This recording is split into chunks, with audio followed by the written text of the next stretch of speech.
ને હૃદયથી ગમે અને ગમે એ ગાય એમ આપણને સમજાવવા હાટું વારો વધારવા હાટું નહીં પણ ગમે એવું ભજન ગાય. આગળ અમારો સુભાષ ગાતો હતો કે રમો રમો રામદેવ, એટલે એ રામદેવજી રમતા હોય એવું એને કહેવાનું થયું. એણે ગાયું એમ સંતારામ બાપુએ કીધું. પણ હવે વચમાં આપણે એને 14 દિનનો ગાળો આપીએ, પછી બીજ આવે એટલે 4 ભજન બોલશે.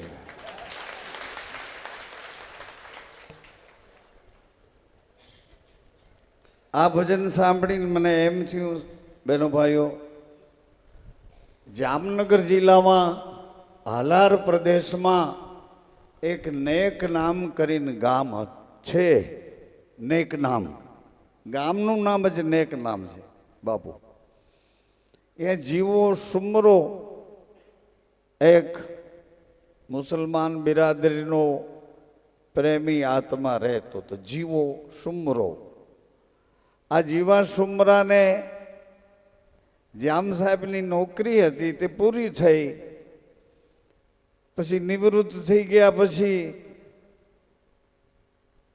થોડી આર્થિક રીતે મૂંઝવણ આવી તો એનો એક નાનો દીકરો હતો. જામનગરથી જેમ આ નેકનામની વાત કરું છું એમ રોડ પછી એક ગામ ખંભાળિયા ગામ છે, અને એ ખંભાળિયા જામ સાહેબનું જ ખંભાળિયા. અને જામ સાહેબે ગુરુજીને અર્પણ કર્યું હોય મોરાર સાહેબનું ખંભાળિયા કહેવાય. મોરાર સાહેબનું, મોરારનું ખંભાળિયા. તો એ ખંભાળિયામાં મોરાર સાહેબ બિરાજમાન હતા, મોરાર ગુરુ બિરાજમાન હતા. અને એવા પ્રકારના ગુરુજી હતા કે જામ સાહેબ એના દર્શને આવે, ગુરુજીની આજ્ઞા પ્રમાણે વર્તે. એમાં એક વખત ગુરુજીને હૃદયમાં એવો ઉમંગ આવ્યો. ગુરુએ કહ્યું કે જામ, આપણે એક સંતોનો મેળો ભરવો છે, સંત મેળો. એટલે એમાં 3 દિવસ તમારે હાજરી આપવી પડશે. જામનગરના મહારાજા જામ સાહેબને કીધું. જામ સાહેબે કીધું, ગુરુજી જદી આજ્ઞા કરો અમને જાણ કરજો, અને જે સેવા હોય અમને કહેજો. વાતને વખત હાલ્યો ગયો, ગુરુજીને કંઈ યાદ આવ્યું નહીં. આપણે મેળો ભરવો છે, જામને મેં વચન આપ્યું છે. એમાં ઓચિતાના ગુરુજી અમારા સંતોમાં એમ કે પ્યાલો ભરાણો, સમય પરિપક્વ થયો એટલે આસન વાળીને બેસી ગયા. પછી બીજી કોઈ બાબત એમાં આવતી નથી. એમ મોરાર સાહેબ આસન વાળીને બેસી ગયા. જગ્યાના એક નવા મંત થપાણા, સમાધિની બધી વિધિઓ કરી લીધી. અને જામ સાહેબને કોઈ સમાચાર આપ્યા કે મોરાર સાહેબ ધરતીમાં ઢંકાઈ ગયા છે, પડદે થઈ ગયા છે. જામે કીધું તપાસ કરો. તપાસને અંતે સાચું આવ્યું. સાચી વાત થઈ એટલે જામ સાહેબ પોતાના જે પ્રેમીઓ હતા, ગુરુજીની સાથે સત્સંગમાં જતા ને જે આવતા હતા, એ બધાને બોલાવ્યા અને ખંભાળિયા આવ્યા. નવા થપાયેલા મંતને કીધું કે સમાધિ ખોલો, અમારે ગુરુજી સાથે 2 વાત કરવી છે.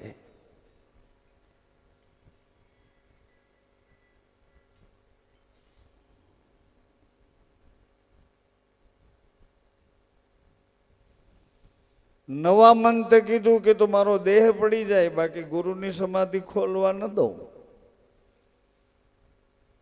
સમજણા ગામના ખેડૂતો, દરબાર ભાઈઓ બધા ભેળા થઈને સમજાવ્યા કે આ ધરતીના રાજા છે અને એના ગુરુ છે, અને એ દાવે જો કહેતા હોય તો તમે એનો અનાદર ન કરો. સમાધિ ખોલી, જામ સાહેબ નીચે ઉતરે એવી રીતે જગ્યા ખોલીને જેમ સમાધિ બનાવી હતી, બેઠક બનાવી હતી એવી રીતે ખોલી.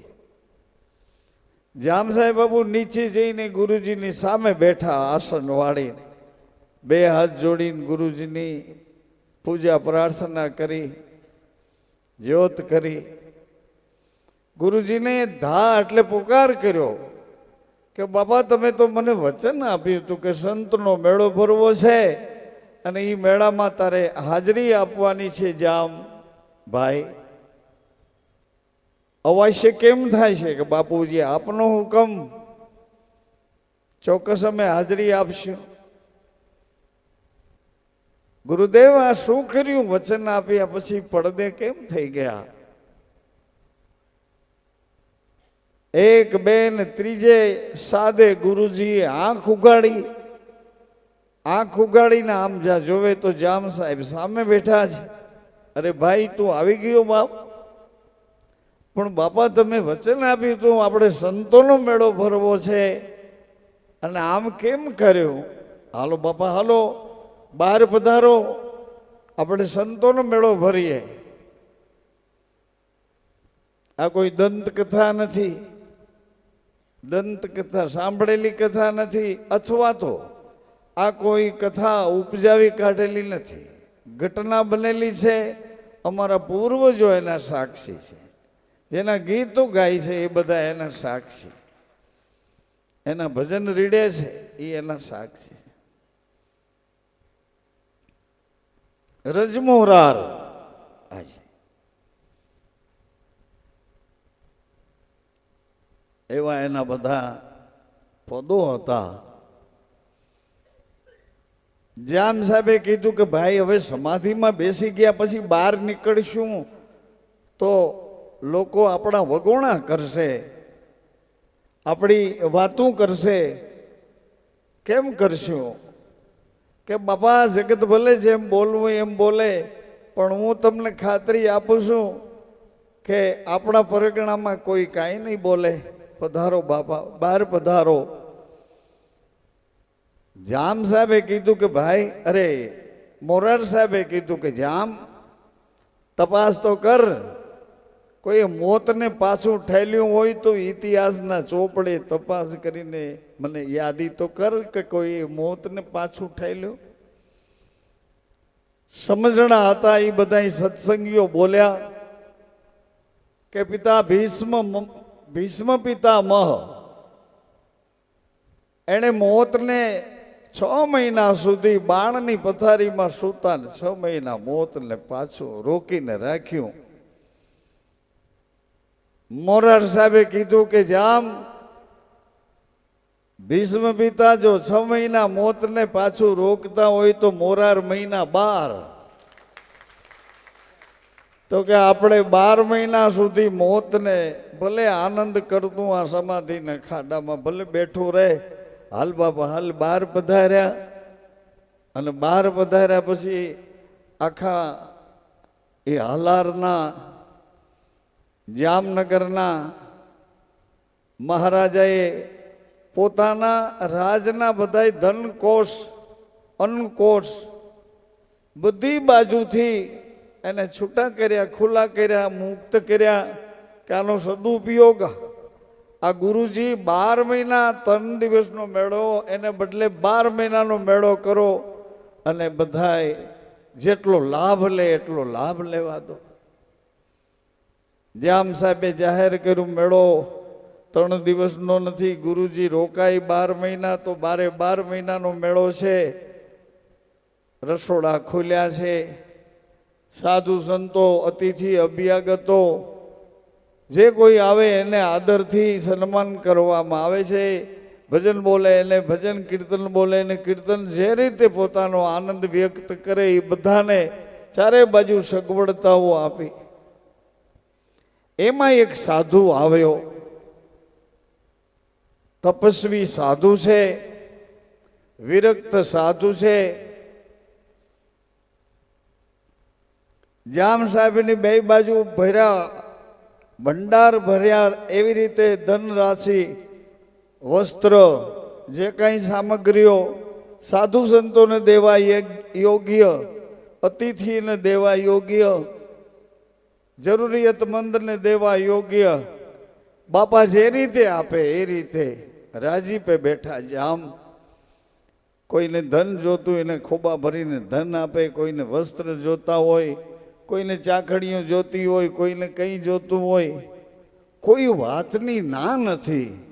એમાં આ જુવાન સાધુ આવ્યો, એ સાધુએ હાથને તો લંબાવ્યા, પણ મોરાર સાહેબ પાસેથી એણે યાચના કરી કે તમારે ખંભે આ સાલ છે ને એ મને જોઈએ છે. ખંભા ઉપરની સાલ સાધુએ માગણી કરી. મોરાર સાહેબે કીધું કે ગુરુનું બાનું છે, પણ તો એ સાધુએ માંગ્યું એટલે ઉતારીને કીધું કે આને સાચવવાની જવાબદારી તારી છે. આ ગુરુનું બાનું છે. મેં બજારમાં કે કોઈ કાપડની દુકાનમાંથી લઈને ખંભે લીધું નથી, પણ મારા ગુરુનું બાનું છે, એને જતન કરીને સાચવજે. સાધુ આપી દીધું.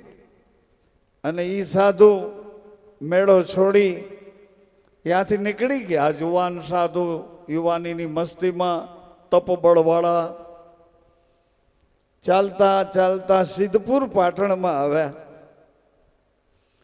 સિદ્ધપુર પાટણમાં ઊભી બજારે હાલ્યા જાય છે તો મધુવંતી નામની એક ગુણિકા હતી, નર્તકી હતી.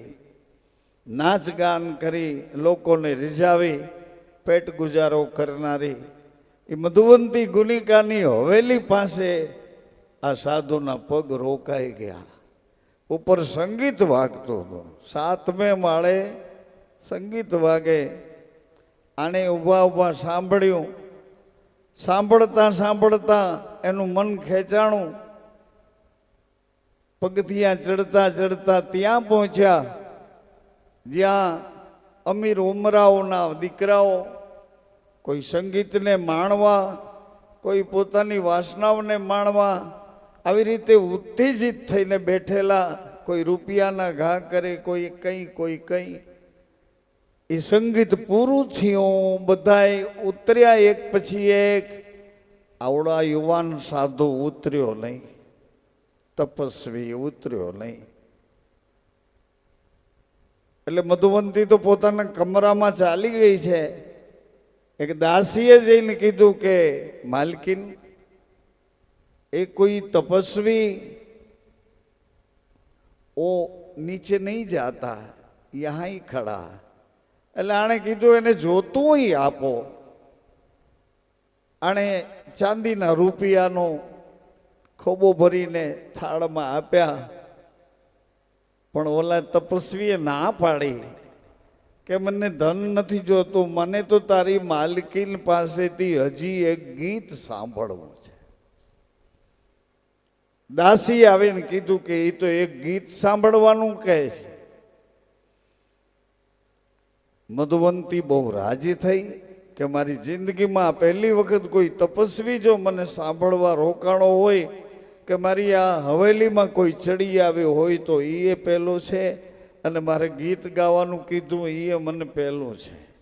મધુવંતી તો સાજ વળી તૈયાર કર્યા અને ગીત ગાવા માટે એ સાધુને આસન આપ્યું. પોતે પોતાના આસન ઉપર બેસી અને એવું સરસ મજાનું મીરાબાઈ જેમ કૃષ્ણને રીઝાવે આવું એક પદ મધુવંતીએ શિવનું પદ ગાયું, નટરાજનું પદ ગાયું. પણ ધીમે ધીમે આ તપસ્વી ગાતા મધુવંતીને સાંભળતા એની નજીક જાય છે, એની નજીક જઈને બેસી જાય છે. આણે સંગીત એટલે પોતાનું ગીત પૂરું કર્યું. એને ખ્યાલ આવ્યો કે તપસ્વી એની મર્યાદા ચૂકે છે. એ ગુણિકાને ખબર પડી કે સાધુ માર્ગ બોલ્યો છે. કેળા બતાવનાર કેળો ચૂકે, માર્ગ બતાવનાર માર્ગ ચૂકે. અને એના આ બાળકોને ખબર પડે, એ મા બાપને ઠપકો દે કેવું લાગે? મધુવંતી ઉઠી ગયા. તપસ્વીએ કીધું કે મેં આજ ઇધર ઠહેરુંગા, હું મને આજ રોકાવું છે અને તારા હાથનું ભોજન લેવું છે. બીજું પગથિયું હેઠા ઉતર્યા. મધુવંતીએ ભગવાન નટરાજને ધરાવે એવો થાળ બનાવ્યો અને સાધુને આસન આપી ભોજન પીરસ્યા. તપસ્વી કહે છે કે મને તારે હાથે મારા મોંમાં કોળીઓ ખવડાવ. મધુવંતીએ વિચાર કર્યો કે હો, આંખ બંધ કરી પોતાના ઈષ્ટ ભગવાન શિવજીને યાદ કર્યા કે પ્રભુ આવી મારી કસોટી. પણ મધુવંતીએ ગુરુનું જે બાનું હતું સાધુ પાસે, એ સાધુના બાનાને અહીંયા સાલ ખંભે હતી, એને મધુવંતીએ કીધું કે હું તમને મોંમાં કોળીઓ જમાડું, પણ આ તમારા ખંભે છે ને એ તમે એક બાજુ મૂકી દો, મને એનો ભય લાગ્યા કરે છે. એટલે સાધુએ તો ખંભેથી લઈ સાલેલના તરફ ઘા કરવા પ્રયાણ કર્યું કે નહીં નહીં નહીં નહીં નહીં. સરસ મજાનો ચાંદીનો થાળ મધુવંતી પોતાના પૂજાના ઓરડામાંથી લાવ્યા. એમાં એ બાનાની સાલ મુકાવી મંદિરિયામાં મૂકી આવ્યા. એ તપસ્વીને સાધુ કહેતા મારી જીભ આમ અટકે છે. એ તપસીને તપસી લપસે છે. સાધુ સાધુની મર્યાદા ચૂકતો નહીં. સચ્ચે ગુરુ કા બાલકા ન મરે ન મારા જાય, સીડી દર સીડી ચડે કબહો ન ખતા ખાય. તો મધુવંતી તો એને પ્રેમથી જમાડે છે, એક માં જેમ બાળકને જમાડતી હોય એમ કરીને એણે કીધું કે તે મને જમાડ્યો છે, તારા ખોળામાં માથું મૂકીને મને સૂવું છે. અને એની જ ઘડીએ એ તપસીને અનુભવ થયો, બળું છું બળું છું બળું છું બળું છું.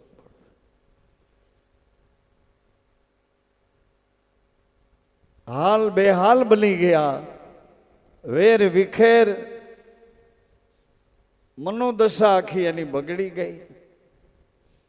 એક પગ બીજો પગ ને ત્રીજો પગ ચૂક્યા પછી નીચે ઉતર્યા છે. બળું છું કરતા ચારે બાજુ ભટકે છે. હવે ખબર નથી રહી કે એ ખબર વિનાનો ક્યાં ગયો છે.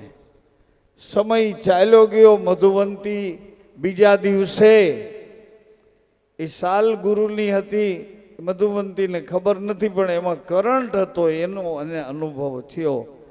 એ ચાંદીના થાળમાં સાલ માથા ઉપર લઈ મધુવંતી સિદ્ધપુરમાં લાલ સાહેબનો એક દરંગો હતો, ત્યાં જઈને મધુવંતી જ્યાં પ્રવેશ કર્યો હતા તો સાહેબ ઉઠી ગયા, ઊભા થઈ ગયા, બે ડગલા આગળ ચાલ્યા. અરે દીકરી, તું અમારા ગુરુનું બાનું તું ક્યાંથી લાવે? કે બાપા આવી રીતે ઘટના બની ગઈ. એક તપસ્વી મને આપતો ગયો છે, હું આપના ચરણોમાં મૂકવા આવી છું. લાલ સાહેબે કીધું કે દીકરી મારા ચરણોમાં નહીં, હવે તો એ તને જે રીતે મળ્યું છે એ રીતે એ મારા ગુરુના બાનાને તું ઉજળું કરી દે, ઉજળું કરી દે, પાછું લઈ જા બેટા. પણ કે બાપા ગુરુજી આ સાલને ધારણ કરવાવાળા એ ક્યાં છે એની મને ખબર નથી. મને તો એક રમતે રામ તપસી સાધુ આવી રીતની ઘટના બની છે અને મને લઈ ગયો. આ સાલ થઈ ગયો. એ મારામાં પાગલ બનીને એ ક્યાં ગયો એ મને ખબર નથી. પણ આ સાલ છે ને એને જોઉં છું તો મને કરંટ લાગ્યા કરે છે. હું જે કંઈ કરું છું એ મને નથી ગમતું. આ નાચું છું, ગાઉં છું, લોકોને રીઝાવું છું. મારા હૃદયમાં કંઈક પરિવર્તન થાય છે. એટલે હું આ નહીં રાખી શકું, આપની પાસે મૂકવા આવીશું. લાલ સાહેબે કીધું કે મારા ગુરુ સમાધિમાંથી બહાર પધાર્યા છે અને અત્યારે ખંભાળિયા ગામ છે. ખંભાળિયા મારા ખ્યાલથી લગભગ પડધરીના કે કોઈ તાલુકામાં આવે છે ખંભાળિયા. હા સોરી, પડધરીની પહામા ગામમાં દ્રોડની નીચે આવે છે. તો મધુવંતીએ તો રથ જોડાયો બાપુ, ધન લીધું ખૂબ ભેગું અને સાલ લઈ અને મધુવંતી તો આવ્યા છે એ ખંભાળિયા. વળી પાછી માથે સાલ ધારણ કરી અને ગુણિકા હાલતા હાલતા ગુરુજી પાસે જાય છે. સમાધિમાંથી બહાર નીકળેલા મોરાર સાહેબ હજી આસન ઉપર બેઠા છે. જે આવે એને કંઈક કંઈક આપે છે, જે માગે એને આપ્યા જ કરે છે. 12 મહિનાનો મેળો છે. મધુવંતી આવીને જ્યાં એના માથા પર સાલને પોતાના ગુરુનું બાનું જોયું સાહેબે, અરે દીકરી આ ક્યાંથી લાવી? મધુવંતીએ જે ઘટના બની હતી તે બધી કઈ સંભળાવી કે આવી રીતે આ બન્યું છે બાપા, મને કશી ખબર નથી, પણ આ હું આપના ચરણોમાં મૂકવા આવી છું. પણ મોરાર સાહેબે એમ જ કીધું, જે કીધું લાલ સાહેબે એ જ મોરાર સાહેબે કીધું કે દીકરી હવે એ બાનું મને ન ખપે, હવે તું એને ઉજળું કરી આવ, જા એને ઉજળું કરી દે. પછી મધુવંતી ત્યાંથી પાછા વળ્યા છે. ગુરુએ માથા ઉપર હાથ મૂક્યો અને પાછા વળેલા મધુવંતી પછી હવેલી છેડ્યા નહીં. 7 માળની હવેલીને બહાર ઉભા રહ્યા. આખા સિદ્ધપુરમાં ઢોલ પીટાવ્યો કે મધુવંતી ગુણિકાની હવેલીની હરાજી છે, જેને જે ભાવે જે જોતું હોય તે લઈ જાઓ. તો સિદ્ધપુર ગામના ઉમટી પડ્યા વેપારીઓ જે વસ્તુ બહાર મૂકે અને જે માગણી કરે એ માગણી ઉપર મધુવંતી એને હરાજીની જેમ વેચે, આપી દે, લઈ જાઓ, લાવો ધન, લઈ જાઓ, લાવો ધન. ધનનો ઢગલો કર્યો અને હવેલીની સામે ખુલ્લા મેદાનમાં મધુવંતીએ ઝૂંપડી બનાવી અને ઝૂંપડીમાં પાછો રોટલો ચાલુ કર્યો.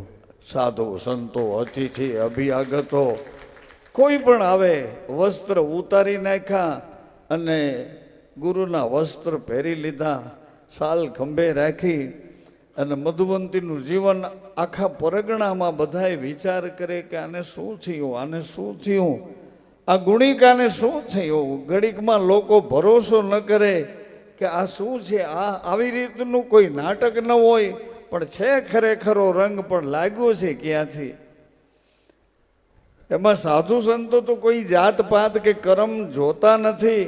એ તો પ્રસાદ દેને વાલે કી જય, પ્રસાદ દેને વાલે કી જય. ક્યાંથી પ્રસાદ આવે, કોણ મોકલે, કોણ જમાડે, એડ્રેસ એને જોવાની જરૂર નથી. જાતિ ન પૂછીએ સંત કી પૂછ લીજીએ સો જ્ઞાન, મોલ કરીએ તલવારના પડા રહન દો મ્યાન. જાતિ રે ન પૂછીએ કોઈ દી સંતની. નદીના મૂળને જોવું નહીં, સાધુના કુળને જોવું નહીં, માના ઉદરને પેટને જોવું નહીં. અત્યારે વિજ્ઞાન જે કોશિશ કરે એ દોષિત છે, દોષ છે. માના પેટને જોવાની મનાઈ છે, ઉપરથી ઉપલી કોર્ટમાંથી મનાઈ છે. નીચલી કોર્ટવાળા એને જે કાંઈ વસ્તુ આપી, રાવણને વસ્તુ આપ્યા પછી રાવણ બગડો બદલો, એ જવાબદારી રાવણની છે. એણે તો આપ્યું હતું ભલું કરવા માટે, પણ એ ભલું કરવાને બદલે મને તમને આપણને સરેન્ડર એને શરણે લેવા માગતો હોય ને આવું કરતો હોય તો એની જવાબદારી ઉપર કરે. એમાં એક દી દાસી દોડતી દોડતી આવી માલિકીને તો કે હા શું છે બેટા? તો કે ઓલા સાધુ આપણને સાલ આપી ગયા ને એ જમવા બેઠા, એમાં જમવા બેઠા. મગજમાં છે ગાંડો થઈ ગયેલો, ફરતો ફરતો રખડતો ભટકતો એ તપસ્વી આવીને જમવા બેસી ગયો છે. મધુવંતી ગઈ એની પાસે, ઓળખી ગઈ કે આ જે એ સાધુ છે. એટલે એણે ત્યાંથી બે દાસીઓ પાસેથી કે આને ઉઠાડીને લઈ આવો. અને પછી મધુવંતીએ બેસાડી એને નવરાવ્યા, એના વસ્ત્ર નવા પહેરાવ્યા, એને ભાવથી જમાડ્યા. બીજે દિવસે રથ તૈયાર કર્યો, એમાં એ સાધુને આગળ બેસાડ્યા અને જે ધન હતું બધુંય ધન રથમાં નખાવ્યું અને આવ્યા પાછા ગુરુજી મોરાર સાહેબ પાસે.